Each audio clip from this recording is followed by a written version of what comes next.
Friends, time for story time. We're going to read a fun Curious George book today. This one is called Curious George Apple Harvest. It was harvest time, and Mr. Rankins needed help picking his apples. George and his friend, the man with the yellow hat, were happy to lend a hand. Or foot. Is George using his feet to pick the apples? Mr. Rankins explained that they needed to collect every apple. "I'm going to join the missus round the back," he said. "Once you fill that cart, you can unload it into the washing trough." Mr. Rankins took his cart full of apples to the barn and dumped them into the water. It must be their bath time, George thought. Do apples have a bath time? Nope. Let's see what they do next. George climbed up the branches, collected the shiny red apples in his friend's hat, and put them into the cart. What fun! High up in the tree, he saw Jumpy Squirrel picking apples too. George decided to help. He took Jumpy's apple and tossed it into the cart with the rest of Mr. Rankin's apples. But Jumpy wanted that apple for himself. He leaped in to take it back, and George tried to stop him. "Easy now, George. That lever releases all of the apples," said his friend. George looked at the lever. He thought it was an excellent way to get Jumpy out of the cart. "George, no!" George pulled the lever, and Jumpy tumbled out along with all of the apples. "That's okay," said his friend with a sigh. "We can gather them up again."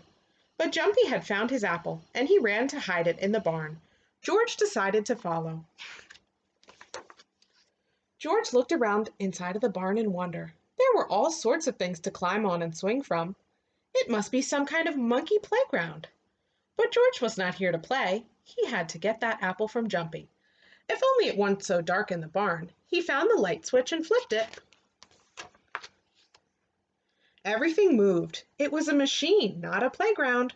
George wondered how it worked. He watched the buckets scoop up the apples. He decided they must carry the apples high away from the squirrels. But wait, where was Jumpy? There he was. Jumpy still had the apple he took from the cart. George chased Jumpy, grabbed the apple, and threw it into a bin high out of reach. Suddenly the machine stopped. George found a button and pushed. The machine started again.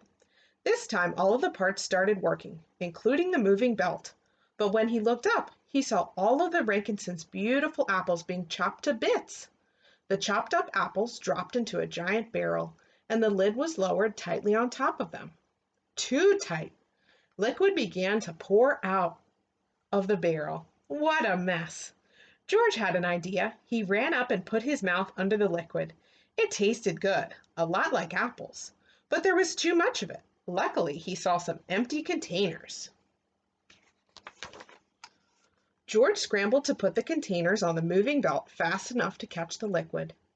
Then he looked down at the end of the belt and saw the containers falling onto the floor. Uh-oh, George ran to catch them. Then he needed to stop the machine. Soon he had filled all of the containers, but the golden liquid continued to pour out. He looked around for another container and saw a big pair of rubber boots. As the last boot was filled, the liquid stopped pouring out and the machine stopped. Whew!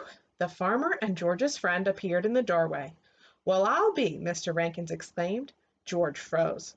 The Rankinses would surely be upset that he had ruined all of their apples. "George," Mrs. Rankinson rushed up to him.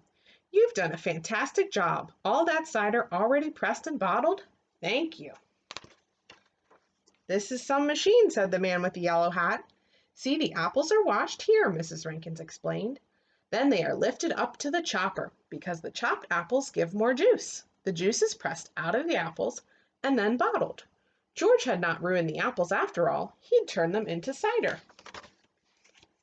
Mr. Rankins handed an apple to George. "Here, you've earned it," he said. George knew someone who wanted the apple more than he did. He had enough apples for one day. Wow, it's a big machine that helps make apple cider. That was a fun book. Thanks for sharing it with me. I'll see you again soon, friends. Bye.